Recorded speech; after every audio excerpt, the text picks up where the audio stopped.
Welcome in, everybody, to the DLLS Cowboys podcast. It is good to be with you guys today. Please smash the like button on your way in. We're presented by our friends at Prize Picks. Promo code DLLS will get you $50 in lineups when you play your first $5 lineup. And then our friends at Ownwell, ownwell.com/Texas. Don't overpay for your property taxes. Let Ownwell take care of you. What's up, everybody, and welcome in to the DLLS Cowboys show. It's good to see you guys. We have all your latest Cowboys news.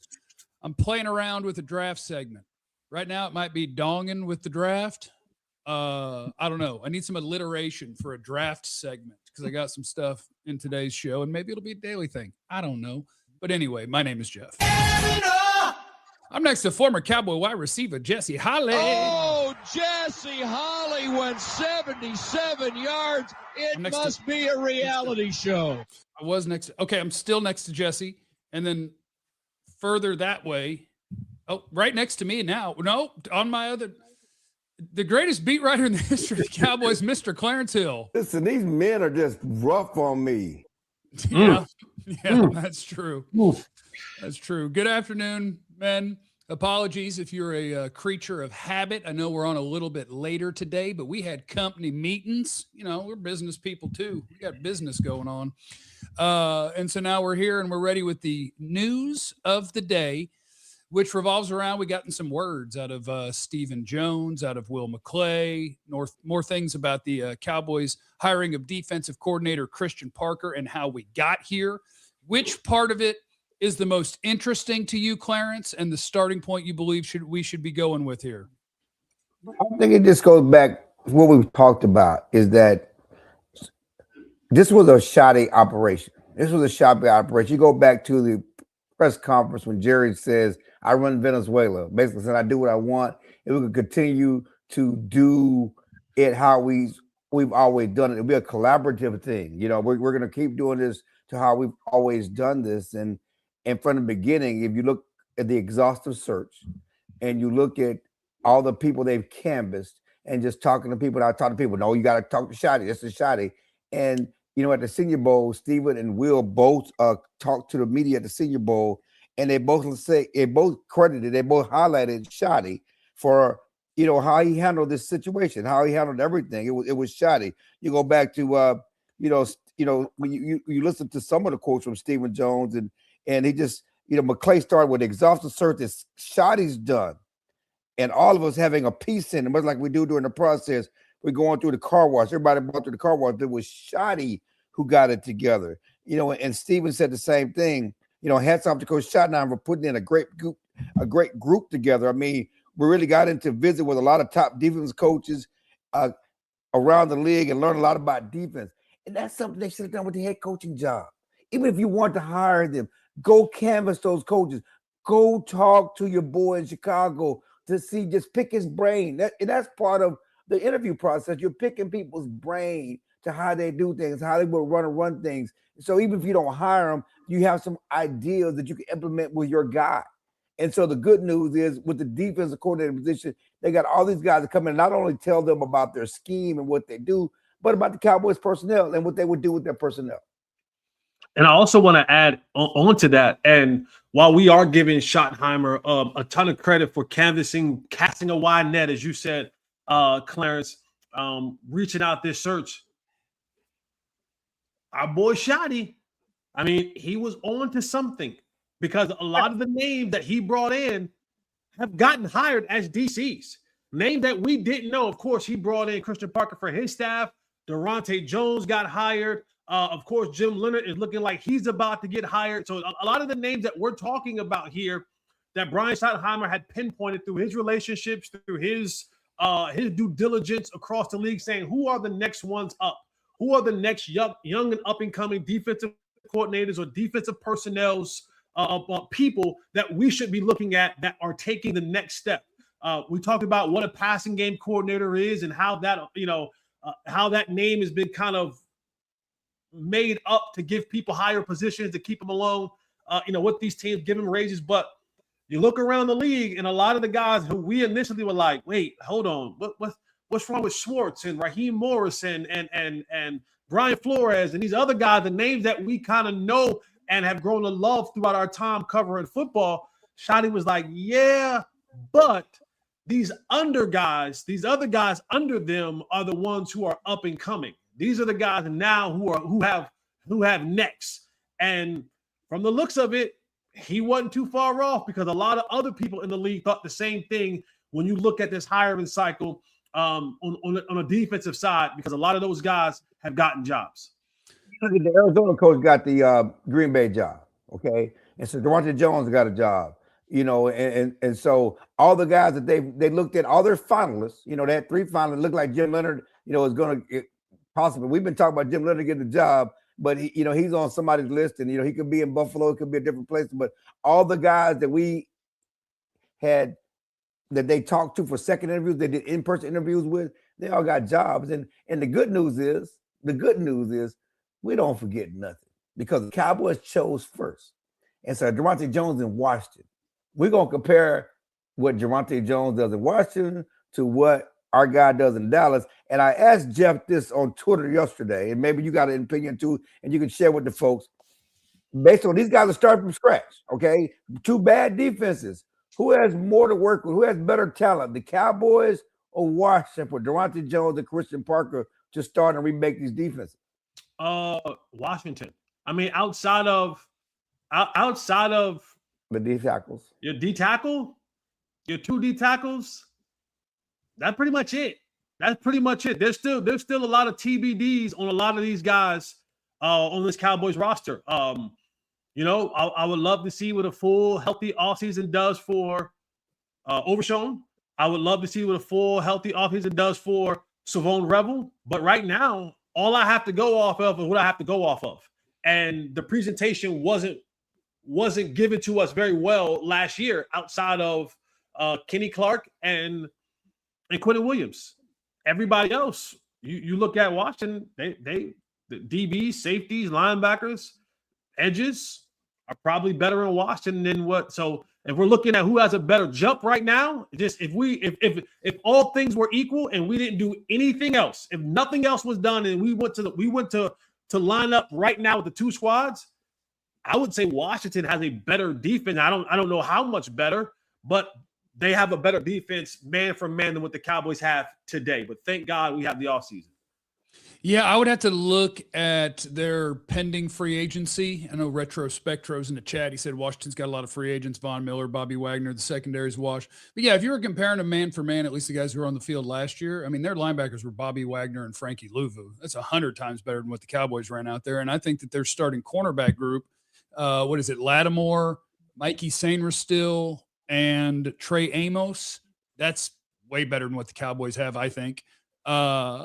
Pass rush, honestly, Dorrance and Von Miller is better than what the Cowboys had on the edge. So I think I'd have to see their upcoming free agents, but they definitely had better players. Or maybe we just had the worst coordinator of all time, and the answer is, look, Deron Bland's better than any of their corners by a mile.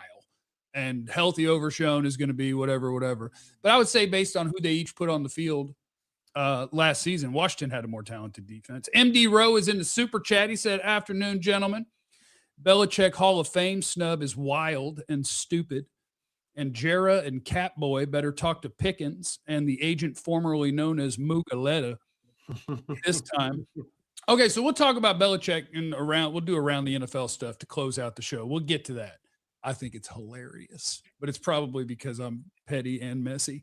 But as far as Pickens goes, so I saw the words like that they're confident they will retain George Pickens. But I swear I also saw they have not spoken to George Pickens or his people yet, which I'm like, man, there's the Cowboys that I know. Because I've always told you guys, trust in Jerry.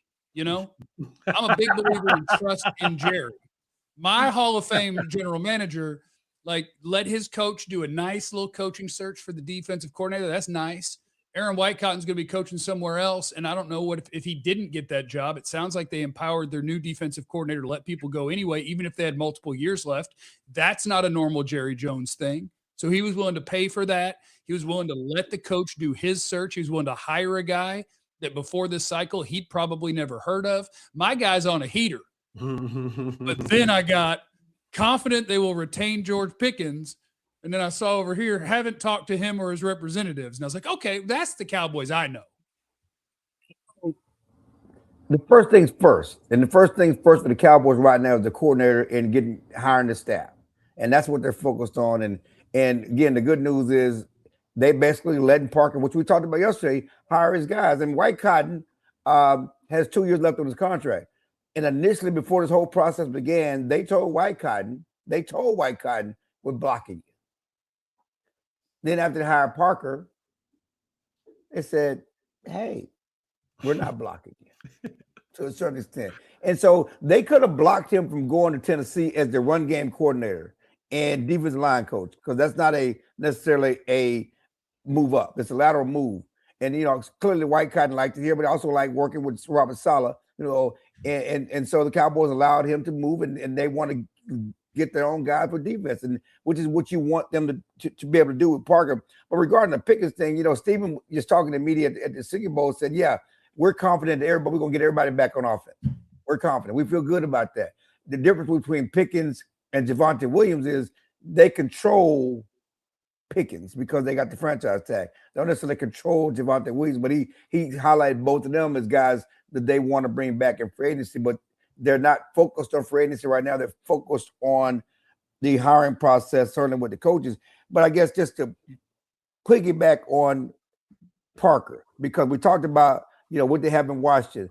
The Cowboys like Parker, and I guess they're betting on his upside, but also betting on his smarts. One thing that Steven and Will both talked about was how smart he was. A young guy, he needs to be smart, right? Certainly they like the fact he worked under Vince Fangio and some guys he worked under, but he's very smart. Steven talked about he's a great communicator, which at the end of the day was one of our top priorities. These defenses are very complicated. He was very good explaining what he wants to do, how he wants to run the scheme, even with their guys, to Schottenheimer, but also to Jerry and Steven. He made it plain with Jerry and Steven. If Jerry can understand defense, then I think Trayvon Diggs can understand the cover two by now, okay? So that was the issue, right? They couldn't understand the cover two of the Matt Flus, but this guy is allowed and be able to communicate and explain it so well that Jerry and Steven understands the coverages and how he wants to play. Yeah, just to know, Clarence, I'm holding on to that quote right there when we get to November of next year. If I hear anything about communication and confusion, I'm gonna say, wait a minute now. This is a man who from the front office said that they were able to explain to them to those guys who I know Jerry half the time don't know what the hell is going on, and they were able to get that off. So you're right. There should be no excuse for the players on the football field. And on the George Pickens front, yeah, they have the franchise tag, right? That's always in their back pocket. So for them, it's the old Cowboy way. We don't have to move right now because we know that when it comes franchise time, we can just slap that on them, and then we can kind of methodically work through the contracts as we get through the offseason. But you're right, Jeff. They are doing some things that make them look like they're moving differently. But show us, man, like really, really sell out to this being different thing, man, and really give your football team a chance to eliminate the distractions in the offseason, sign the necessary players, get everything that you need to get under the cap so you can spend that money in free agency, bro. Like that's where this team has to be. The problem is that they are moving different, but not different enough so far for you, Jesse, and for most people, right? But they are moving different. This whole process is different, but it's not enough. No, right? It's not enough. Like this alone is not enough. This is it's absolutely not enough. Yeah, but they are moving different. We can say that this is how they handle the coaching thing is different. Now do more. You guys are welcome, because I don't know if the fan base realizes this, but the reason they're doing things the right way is because I've been on Jerry's neck. Okay. That's why. So you're all welcome. It took someone to be willing to talk about that man to get everything done right. Okay. And now we're on the case. Coming up next to the deal. Did you break your arm? I got bad shoulders. It's tough to even get back there. I mean, he was doing that. Broke your arm. Coming up next to the DLLS Cowboys podcast, we do have a little bit more news of the day for the Cowboys, and we're also going through our grading process, reviewing, and previewing the quarterback position. What grade would you give the quarterbacks for the Cowboys this past season? We do it all next on the DLLS Cowboys podcast. All right, friends, let's talk about our guys over there at Ownwell, ownwell.com/Texas. They're going to take care of you. They're local tax experts. They specialize in property tax protests. That's what they do. Your mortgage goes up pretty much every year, doesn't it? Happened to me last year. I hit up our guys at Ownwell, ownwell.com/Texas, and you sign up in 3 minutes. And then they take care of everything. What they're going to do is they're going to protest that property tax. They can also determine eligibility for exemptions. They can do all sorts of things for you to save you money on the property tax on your mortgage. They get you squared away, and you only pay if you save. It's nice and easy. It's stuff I don't know how to do, but they do. They're the best at it, and you don't owe them anything unless you save. 86% of Ownwell's customers get their assessed values reduced and save on property taxes. So for you, what does that mean? Stop overpaying. Start saving. With our friends at Ownwell, you sign up in 3 minutes at ownwell.com/Texas. That's OWNWELL.com/Texas. And let's talk about our guys at Wild Fork Foods, meat and seafood market. I love it. It's my favorite store in the world. Stop going to the grocery store for your meats. I'm begging you to try them one time. Wild Fork Foods, meat and seafood market. It's not just an incredible selection. It's not just a great pricing. What can really make the difference is the staff, the friendly butchers, the selection they have there, how knowledgeable everybody is in that store. They'll take the time with you to see, what are you trying to make? What do you want to do? How's the best way to prepare all these different things? They got you, and they got over 700 items, including 500 at under $10 a pound. If you were looking for steak, you're looking for poultry, seafood, pork, exotic things like ostrich, rabbit, alligator, whatever, our friends at Wild Fork Foods got you. They also have your spices. You want to get you some rub for your barbecue? Yeah, they take care of you over there at Wild Fork. They blast freeze everything, which maintains the freshness. It's wonderful. Frozen is fresher at Wild Fork Food. Meat and seafood market, organic grass-fed ground beef, 85% lean, $6 a pound. That's about the best you're going to find. You got to try them out at one of their 9 area DFW locations. Learn more at wildforkfoods.com. All right, get on in here, everybody. It's the DLLS Cowboys podcast. I'm going through here, making sure I didn't miss anything on our news of the day. I did enjoy the thing about how Christian Parker was able to help Jerry and Steven understand what they wanted to do, because I do think that's important. I did not that it actually matters if Jerry and Stephen Jones know what you're doing defensively. It shouldn't matter in any way, shape, or form. Well, I guess it should for Steve. It doesn't matter. But I do think that that's why you cast your wide net, is because what I would be looking for in a candidate is somebody who, in this league, they have the respect of people that think this guy is on the rise. And then when I sit down with you, you blow me away in terms of impressing me with what the plan is and making it digestible to me. Because to Clarence's point, and somebody in the chat did say that Poll might have knocked the cover 2 out of Diggs. Like, if I can make this relatable to the olds, then surely I can let my players know what I'm trying to do. So I did enjoy that aspect of what Stephen Jones had to say about Christian Parker. Just wanted to sneak that in there. Yeah, on top of the fact that he said, he made his plan very knowledgeable and clear to us with our guys, our current guys. And that's a damn hard thing to do, right? To convince the guys that, to convince the guys that's hiring you that the guys that you got actually could make work. I mean, that is a magic trick within itself, but the young man was able to do it. So kudos to Christian Parker. What about them still need to do more new? And I think they understand that. Stephen Jones also highlighted guys he said were cornerstones that they want to build with. And certainly he talked about 3 different defensive tackles. He also talked about Ezraku, Overshown, Bland, and Rebel. That's it. That's the only guys he listed. So that tells you he knows they need more help at edge rusher. He knows they need help at linebacker. He knows they possibly need safety help. And certainly we all know you can always draft a corner every year that need corner help. One thing when I was at the Shrine Bowl last night, talking to people, Rebel was still having problems at the end of the season with that knee. That same knee hurt in college. That same knee that took him all season to get back. He was still having problems with that knee, and he has to get fully healthy from that knee. And hopefully this year he will be fully healthy to start a training camp from that knee.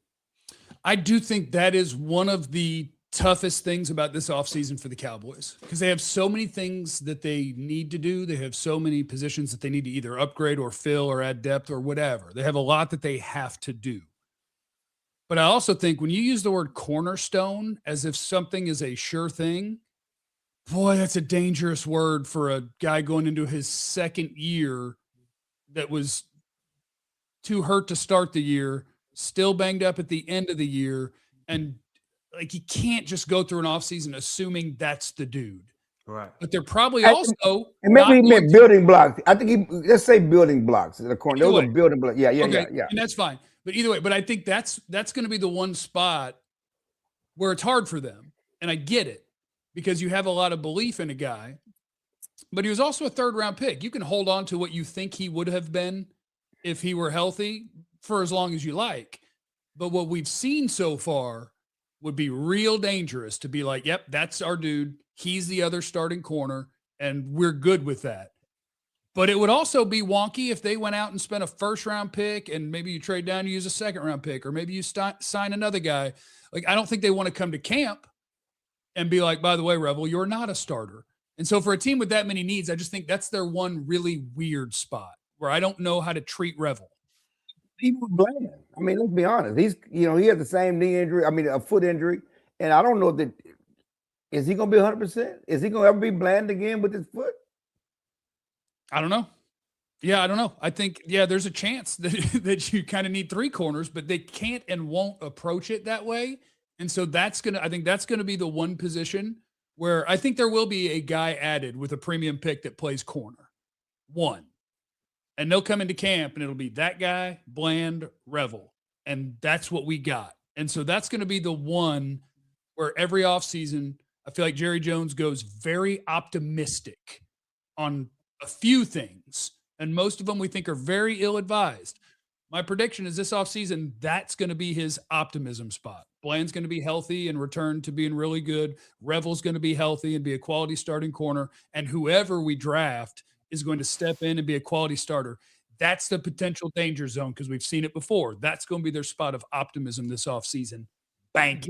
Jeff, if you know this off the top of your head, I don't. It just came to me, so I haven't had a chance to look into it. But you talked about those 3 defensive tackles up front. I mean, I think that's overkill. If we're being honest, right? If we're being honest, you don't need 3. I know that Osa was the one who has gotten paid the most recently.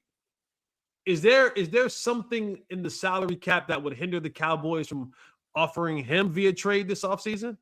I think the easiest one would be Kenny Clark. Because I think Quinnen's the best player. So you're not going to do anything there. Quinnen's staying, right? We need Quinnen. Yeah. Quinnen is a cornerstone. Like he is a guy that you can build around. Yes. If you wanted to reallocate, I think the easiest way to reallocate would be you would move Kenny Clark, not Osa, because he is out of guaranteed money, and Osa should still have plenty. Okay. So that's that. Anyway, on to our grading of the quarterbacks from this past season. And I don't think we're going to shock anybody here. We got through all the bad grades a week or 2 ago. And Clarence doesn't have a grade. I assume that's John's the question mark with an A. I went with an A. And Jesse A/F. So you guys are going to have to help me through your grading because I just don't understand. Yeah, so for me, why is Joe Milton the picture? Well, because John understands my disdain for Joe Milton and him at playing quarterback. My AF is for A for the quarterback who started this year, which is Dak Prescott. The F comes in for any time that Joe Milton has to get on the field and play the quarterback position, and anybody wants to soup him up and let him believe that this is the guy that's going to come in and challenge Dak Prescott and he's going to be the future of the Cowboys quarterbacking situation. No, it's not. So it's an A for me. And that's why John has Joe Milton up there, because he's antagonizing me because he knows my love for Joe Milton. But the quarterback play from Dak Prescott this year was an A, right? It was everything. And I remember saying this back when we were in training camp and we were looking at how this team was developing and coming together. I told you guys back in training camp, I said, I think Dak Prescott is going to have his absolute best year. The way that he looked, the way that he threw the ball, and I knew the receiver that he had on the outside, this thing was going to be an easy, breezy time. Don't give me that look. It's definitely. Joe. if there was anybody that was on the fence about Dak Prescott, it was the 9 guard right here. No. I was on the fence about Dak Prescott 7 years ago, for sure. We did not know show several years ago. No, but I wasn't on the fence. I sat there and told you. I said this would be a Joe Burrow type year for Dak Prescott. That he would have all of the numbers would be there. I just felt like the way that this thing was going, they didn't have anything to support him with. I said that. I said Joe Burrow, Cincinnati Bengal level offense. 2 receivers over 1,000 yards. The quarterback would be in the MVP conversation. He would throw the ball all over the field. I said that in August. John, I need you to go get the tape. Go get the tape, John. Go get the tape. I know one thing. You're falling for the Twitter trolls. The fact that we even acknowledge a grade for Joe Milton, you're falling for the Twitter troll. We don't legitimize the Twitter trolls. The people that were hyping up Joe Milton. We know the truth. I remember Peyton Manning's quarterbacks, a coach way back in the day said, offense coordinator said that they asked him why he doesn't give any reps to the backup quarterback. Because if the backup quarterback plays, we lose it. He's not getting any reps, okay? That's not what he said. That's not what he said. I'm about to say that's not what he actually said. Okay, what did he say? Give me the exact word. Great Tom Moore, may he rest in peace. What did he say? They said, why didn't the backup get reps in practice? And he said, if 18 goes down, we are effed. Right, okay, same. And we don't practice effed. Exactly. So the point is the same. We're not going to acknowledge any grades or play from Joe Milton. We already know they don't matter. That don't matter. It was all about Dak. And I don't have a grade because I missed a memo. I was tweeting and I didn't miss the memo from John. I didn't respond to the Slack. A+. The man coming off a torn hamstring off the bone. He just pulled a hammy. It was torn off the bone. Somebody made that man run 40 yards against Atlanta.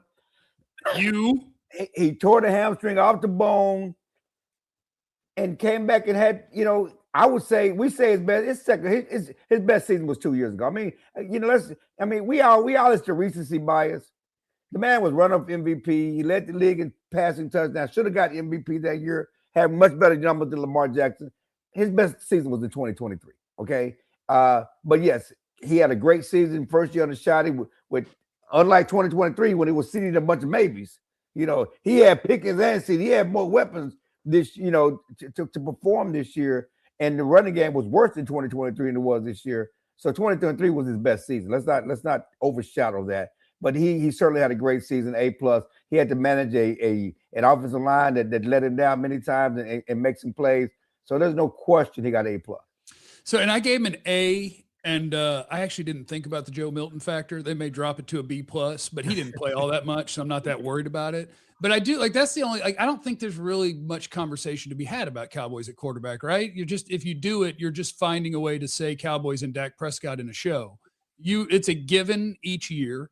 You're going to get really good quarterback play. It won't be perfect, and he may have an off game or two, but you're going to get really good quarterback play. The only question I have is, do you guys think that the Cowboys need to reevaluate the silliness that they do with backups? I understand that most mid to late round picks, most of them probably aren't going to be like NFL starters, but they're out there. Xavier Woods started for 4 years out of the fifth round. Anthony Brown started for how many out of the 6th round? You do find players back there. And it's weird to me that they've twice given away a 4th round for Trey Lance and what was Joe, a 6th, to bring in the backup. Would they be better served to just survey the random veterans sitting on the free agent market and give somebody $4 million and move it along? Of course they would. I don't think they want to pay it. I don't think they want to pay that money. They like this. They like this approach of keeping that backup position very, very cheap. And again, we're talking about Jerry Jones and company. They want to keep this thing cheap. They don't want to pay the money. So we keep giving off these, late round draft picks for guys who have low income salaries that, again, to the Tom Moore quote, they understand and they know as well. If we get to the backup, we're effed. And I would like to point out, it appears in the chat, and I double checked it. It appears Tom is alive and well. So I don't know why you killed him off. I don't know why you killed him off. I would like to retract the rest in peace to Tom Moore. What I meant was continue to prosper in your later years. And I think the more accurate quote here is Jerry Jones and not Tom Moore. When we talk about the quarterback position and how they handle the Who's quarterback alive position. and well, of course. Because Dak Prescott gets paid $60 million. And when you talk about the pay scale for the quarterback position, you're giving all of Dak. And I think that's also part of the grading for Dak is that people go bonkers over $60 million, highest paid quarterback league. He's supposed to work magic. He's supposed to be Patrick Mahomes and Lamar Jackson and Josh Allen is supposed to pull a rabbit out of the hat. And when he don't, then he's not worth the $60 million. But as far as the backup quarterback concerned, and Jerry says that's that 4th round ceiling. See, there you go. See your stuff. 60 million ceiling, sir. 60 million. Don't make sure you make sure you. That's that 4th round talent ceiling. That's that see, there you go. That's that dirty work. That's the dirty work we always talk about. But make sure when you say 4th round, you also say the highest paid quarterback in NFL history. So give him that. Say them both ways. But my point is, like Jerry says, Patrick Mahomes doesn't feel like going in there. Whatever reason, not my problem. Not my problem. Not the point. But real quickly, Jerry Jones says the way you get to ride up to a private jet in that old beat up truck. Okay, he got that private jet with that. So that backup quarterback's gonna be that old beat up truck. Jerry needs to stop trying to be relatable to the common man and pretending that he's actually living that way. Vance is in the super chat, told us Tom Moore's still alive, and I appreciate him. And he said that quote's why Indy only won a single Super Bowl. And so, yeah, there's that. Coming up next on the DLLS Cowboys podcast, I'm going to try out a little segment on you guys. I don't know what it's called. I need alliteration with the word draft in it. So for this moment, we're going Dongin the draft. Dongin around the draft next on the DLLS Cowboys podcast. Let's take a second and talk about our friends at Game Time. It's an app you got to have in your phone. How exciting is it that we're in the middle of basketball season now, huh? You want to go watch your basketball team? Game Time's got you squared away. I know it can be frustrating with different apps and different ways to try to find tickets, having the fees where you don't know how much the fee is going to be until you check out the Game Time app. It gives the advantage back to you. It's the hack for unlocking amazing tickets and experiences in a few taps. Their Game Time guarantee means you can trust you'll 100% get authentic tickets on time and at the best price, and their fees are always included. So what you see is what you're going to pay. It's super simple and intuitive. The experience of buying your tickets on Game Time, great seats in minutes. NBA tickets as low as $25. That's our friends at Game Time. Take the guesswork out of buying your NBA tickets with Game Time. Download the app, create an account, use the code DLLS for $20 off your first purchase. Terms apply. Create that account, use the code DLLS, $20 off. Swipe, tap, ticket, go. Download the Game Time app today. And let's talk about our friends at Prize Picks. I love my Prize Picks app. We got one football game left where you can mess around on the Prize Picks app. But there are other sports, and they are up and down on that Prize Picks app. So what you want to do, you want to make everything more interesting. You want to have a good time. You want to show off your big old sports brain. Download the Prize Picks app, and then just start picking them. That's all you got to do.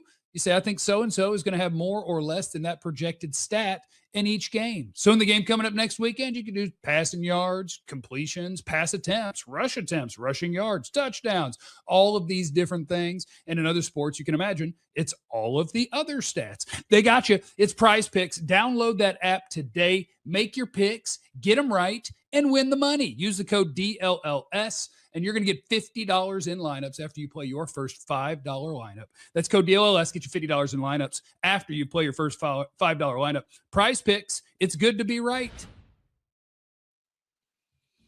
Welcome back, everybody. It's the DLLS Cowboys podcast. Trying out a segment on you here. It's called Dongin Around the Draft. Maybe. It's called whatever. It could be called Is It the Hot Dog or Is It the Bun? Let's see if my buttons play audio on the show. Now, this is a hot dog bun. I think it's a hot dog, too. That work? Oh, sweet. Yeah. Is it the hot dog or is it the bun? I love the NFL draft. We have the Senior Bowl going on. I watched the first day of practice yesterday. As soon as we're done, I'm going to go see if it's recorded the other practices. I love the Senior Bowl because you get a bunch of guys out there you'll have guys who are going to be first-round picks. A lot of people have backed out, which is where I realize I'm starting to get old and crusty. I'm mad at them. Like Reuben Bain, why'd you commit and then back out of the Senior Bowl? Go out there and smoke everybody, Go do it. 54 people backed out the Shrine Bowl, and many of them the day of the game. Yeah, so I think 23 guys backed out of the Senior Bowl, and I don't think even came for the week of practice. Like they committed and then they backed out, which is just, I don't know. I mean, I know like if you're gonna like Reuben Bain, odds are he's gonna be a top 10 pick, Miami pass rusher. So I get it because there's not an offensive lineman that's out there that's a first rounder. So if somebody has a good day against you, it's like, why did I do that? So Yeah. I get it. The agents are running the show now, right? Like the I agents know. are running the show. So some of these guys, when they committed to the Senior Bowl, they didn't have NFL agents. They may have had some agents that was running their NIL stuff in college, but they didn't have certified NFL agents. And once that happened, and as you know, Jeff and Clarence, most guys now are saying, you know, and we'll be in Indy for the combine, but most guys are now saying either we're going to wait for the combine and or wait for our pro day, right? And a lot of guys will probably wait for their pro day because it's the environment that they control. Their agents and their people get a chance to put together the drills and they get to showcase what they want to showcase, and what they don't want to showcase, they won't showcase, because once you put the pads on and you step between the lines, you not going in a rep is a bad tick mark against you, right? So if you're out there and you're fully padded up, ready to go, and you go, not going to these one-on-one drills. Now you got team looking at you saying, "Oh, you're afraid to compete. You're a little scared to do, you know, so on and so forth." And like to your point, Jeff, if there is an event, I know I saw one clip the other day of an offensive tackle from Miami. He gets bulldozed. Now, clearly on the video, you see that his foot slipped. Like it's clear as day. Oh, you're talking about the Michigan defensive end in one-on-ones dumped Right. him, and he clearly slipped. Yeah, you clearly see him slip, but that's not how it's being portrayed online, right? And so I don't know how much online plays dividends into what they look like in the evaluation, but you know that it's agent driven right now, and they just want to make sure their client is protected in every way, shape, or form from public scrutiny, social media, and or injury. So they're probably holding a lot of these guys off until the combine and pro days.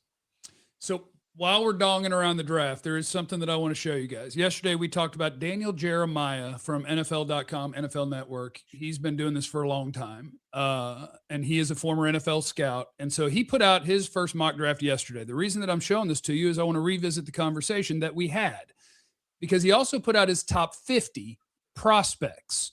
So we did this, and the guy that he had the Cowboys picking at 12 was Colton Hood, the Tennessee corner, and I called this the Cowboys' worst-case scenario. And I like Colton Hood. I'd be really happy to have him on the Cowboys. He will be a step-in starter as a rookie, and I like him. But I think you lost all of your premier targets like the pick before with Caleb Downs, who I think is one of the 3 best players in this draft. The top 2 corners went. And no wide receiver went, which is what made it awkward and got me yelled at, because I was like, would you consider, if you wanted to pick the best player available and he's a receiver, would you consider how you could do that? And people got mad. So Daniel Jeremiah's top 50 prospects, just for fun. On those 12 picks, his number 1, 2, 3, 4, 5, and 6 prospects are gone. His number 8 prospect is gone. His number 10 prospect is gone. 12, 13, and 14 are gone. So the top ranked prospects, and if you just pretend that that's the Cowboys board, the highest ranked prospect available, you're picking at 12, is his 7th ranked prospect. And he plays a premium position. How do you pass that? And it's Mekhi Lemon, the USC wide receiver. His highest rated player would be Mekhi Lemon. His 2nd highest graded player would be his 9th overall player, Carnell Tate, wide receiver, Ohio State. His 3rd highest rated prospect would be Vega, and I'm sorry to Penn State fans, somebody can hit me with the pronunciation in the chat. Vega Iona, guard, Penn State. Well, they're not taking a guard. Smith, you're a left tackle, baby. Well, listen, if they're planning on moving their left guard out to left tackle, let's do it again. I'm joking. Let's do it again. His 4th highest rated prospect available when the Cowboys are on the clock in that mock draft, Jordan Tyson, wide receiver, Arizona. So what I have is a philosophical question for you, and I'm not going to try to trade George Pickens today, I don't think.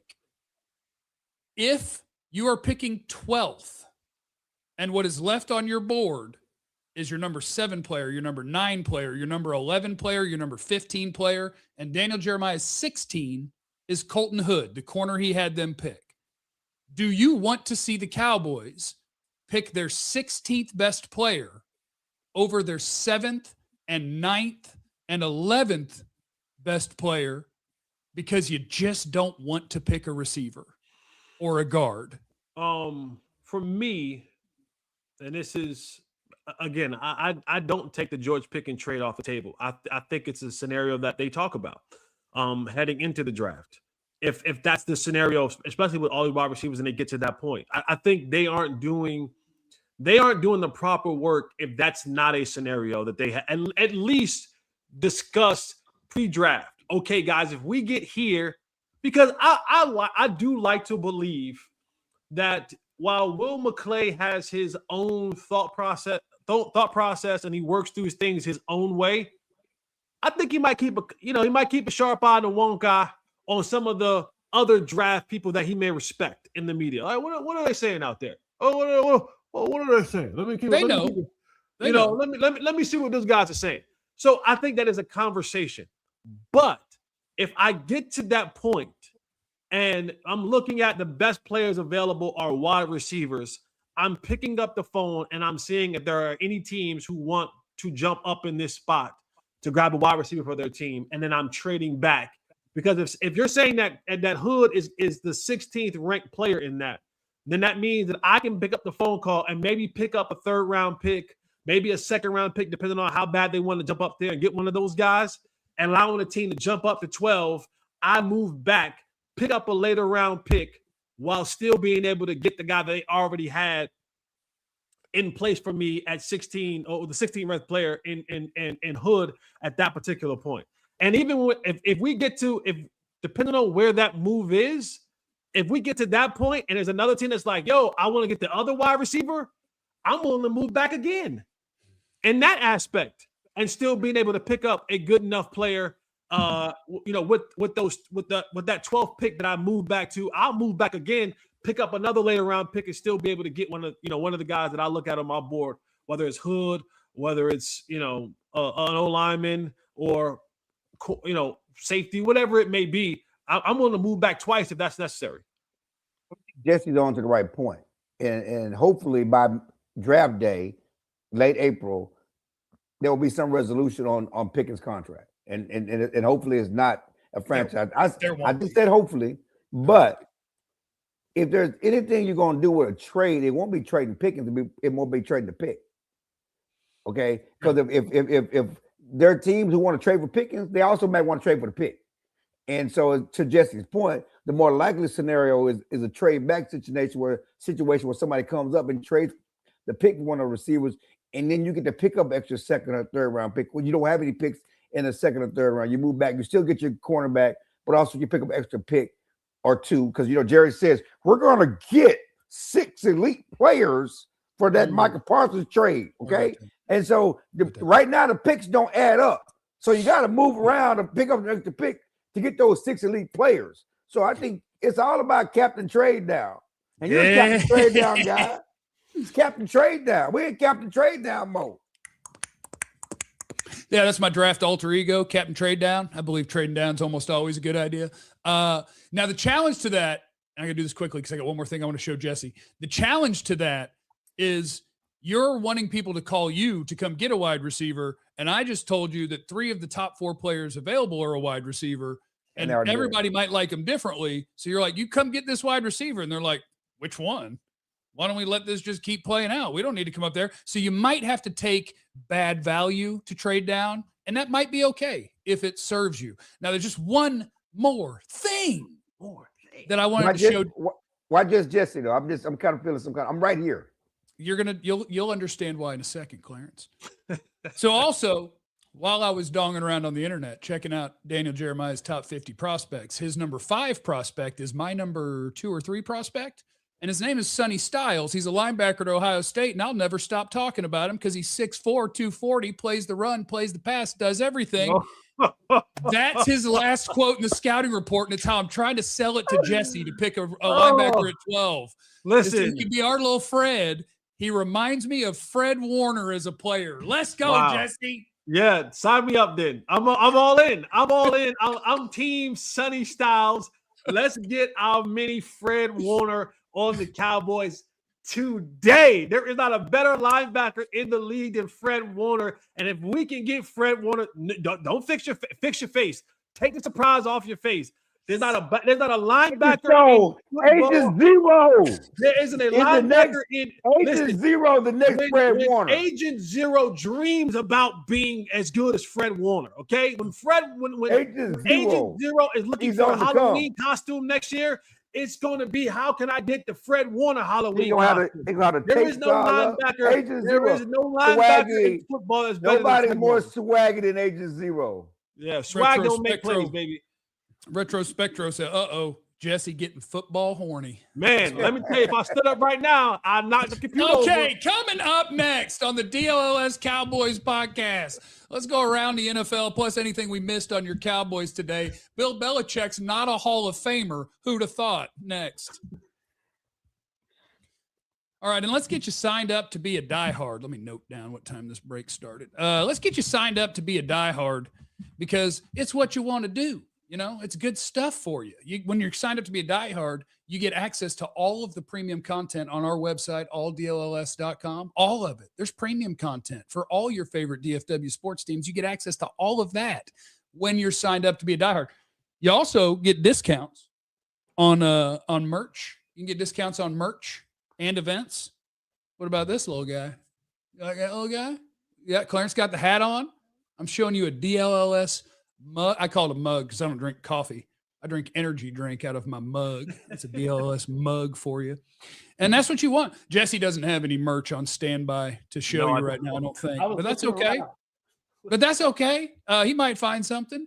But yeah, that's nice. And when you do it, you also, as soon as you sign up to be a diehard and get access to everything we got with no ads on the website, you also get to pick a free t-shirt from our merch store, which is real nice.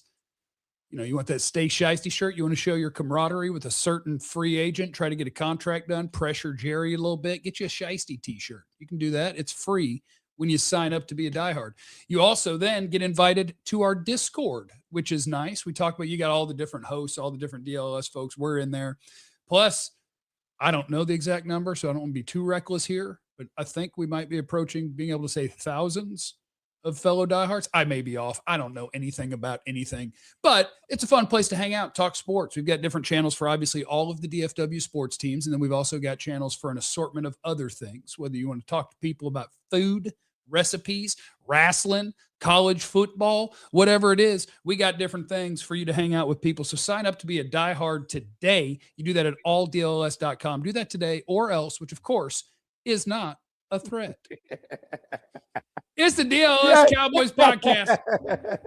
And I got to tell you, my favorite NFL story of the year, I say, is that Bill Belichick is eligible to be a Pro Football Hall of Famer, and he ain't making the Hall of Fame this year. The most accomplished head coach in the history of the sport is not worthy of the Hall of Fame. And because I'm not a Patriots fan, it's pretty funny to me. You know, John's in the back seat. He was seething all morning long, all afternoon long, because Bill Belichick is not going in as a first ballot. But I do love your friend and fellow comrade, because now everyone's now out looking for, because there's 50 voters, right? Yeah. And you got to get 40 out of the 50 voters. So everybody now is looking at like, who didn't vote? Who didn't vote? And it's all of the votes are blocked, and no one knows who voted for who.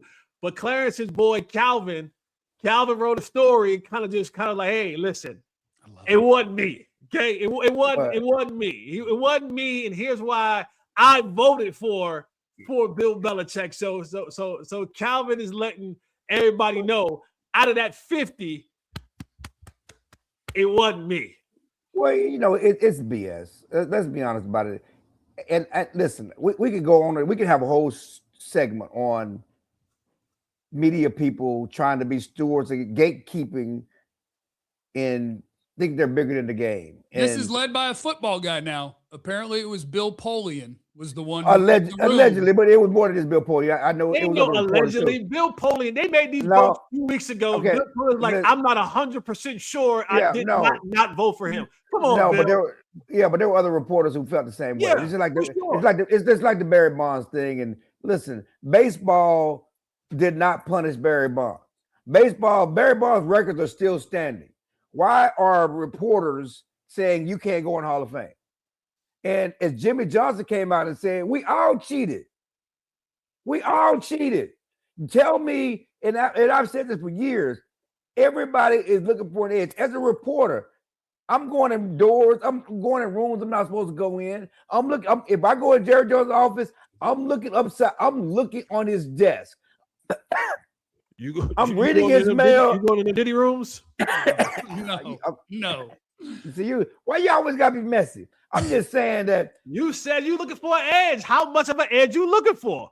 I'm saying that breaking stories, doing whatever you don't follow all the rules, okay? Which is why Tag gets mad because I go places, in Valley Ranch, man, we were rolling them halls. We were on hallways we weren't supposed to be in. We were in the locker room and doing things because we're looking to find people to talk to people that they say you can't do this. Just like, we're going to try to push the envelope to get our job done, to be the best. We talked about how, we were at the premiere. And just because somebody said you can't go here, they don't stop you from going there. Not you. I'm trying. The job. Not me.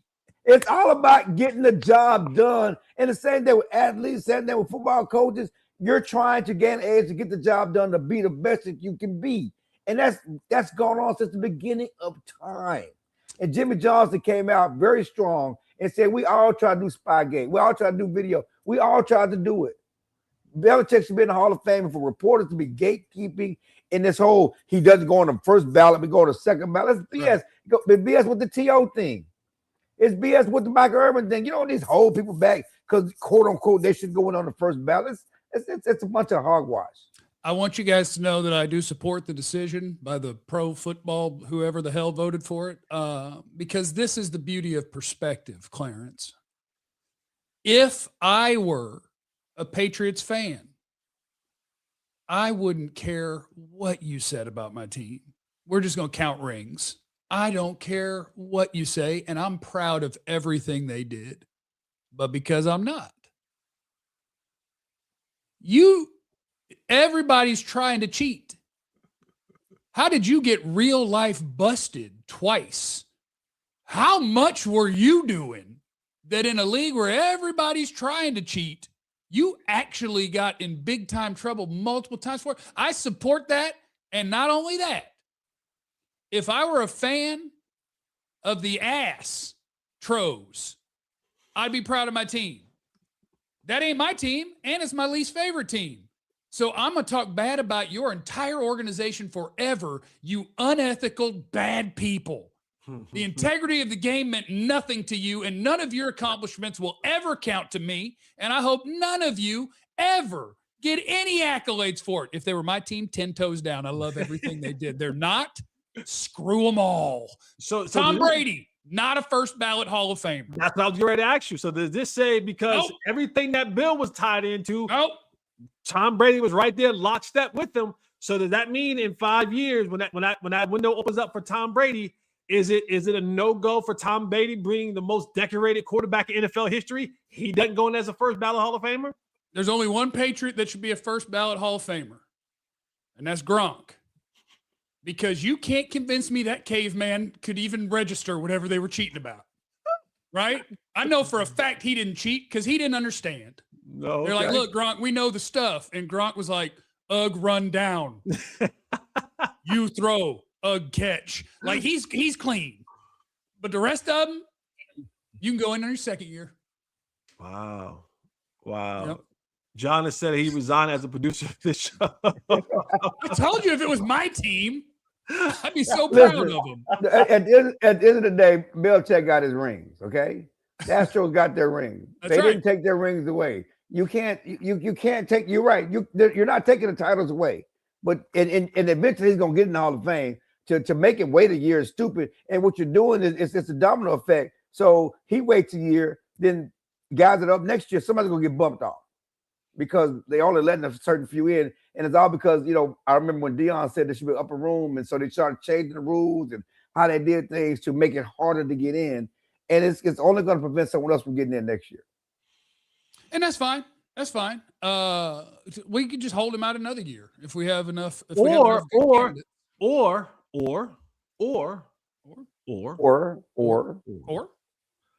are the Pro Football Hall of Fame voters trying to push things back so that they can get and vote on an all New England Patriots Hall of Fame ceremony? You keep pushing these guys back, then you'll get Belichick, Kraft, Gronk, Tom Brady. I got to tell you, Kraft's got to wait a year or two. Whatever they want to put Kraft in, Kraft's got to wait 1-2. Can they be pushing this back? Maybe you get. Is Tyler already in? Man, come on, probably man. He should be. Maybe you get Asante Samuels in that mix. Maybe they're trying to push this thing back. When they're trying to get all New England Patriot, Pro Football Hall of Fame inductee ceremony. How about that? I bet you next Thursday comes up, Kraft gets in. Kraft can't get in. Not in my world. Kraft can't get in. Because Kraft, the whole reason he was going to Florida, I can't say that. He goes after people legally, doesn't he, when you say this stuff? Because the reason that he had to go all that way for some stuff, allegedly, maybe, he's been like 15 Super Bowls in 30 years as an owner or something crazy like that. Yeah, but he had a kink situation. And you can't. We don't shame kinks here. I'm not shaming. We don't shame kinks on this show. Okay, we don't shame kinks on this show. Don't knock it till you try it. You know what I'm saying? What makes somebody else go off may not make you go off. You know what I mean? We don't kink shame here. My touchdown, first down celebration, I believe, applied to what Kraft was doing, and that celebration goes like this.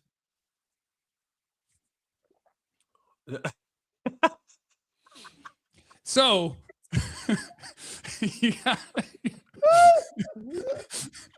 So now, John, what was that? What, Jesse? What was that? That's putting on the gloves. That's putting on the gloves. Getting a little check. And then getting a little first down with a little wiggle to it. Just a first down with a wiggle to it. That's all. That's a colonoscopy. What? That's the colonoscopy. That's a prostate check. That's your prostate check. No, it's just my first down celebration. Just push it that way, put a little wiggle on it. That's all. Hey, are Mike McCarthy and Aaron Rodgers friends? I saw that he actually wants Aaron Rodgers to come back in Pittsburgh. And shout out to Mike McCarthy getting a head coaching job. Did you see that button on that coat? Yes. Mike McCarthy did not lose any weight the year away. There you go. When he was a Cowboys coach, he was working out. He was boxing. That man did nothing but eat cheese curds. I love cheese curds. He was eating with cheese curds. I love cheese curds. I love corn dogs. You the messy one. No, Jesse. You are the messy one. This man here is talking about. I'm not even. What are you doing, Jeff? I'm doing my first down celebration. Hey, our guy Lunda Wells won the Shrine Bowl. He also got an interview with the Jets and interviewed Mike McCarthy for the offensive coordinator position, in addition to being interviewed for the Washington offensive coordinator position. We all think it's a Rooney Rule, but it's good for him to get these opportunities.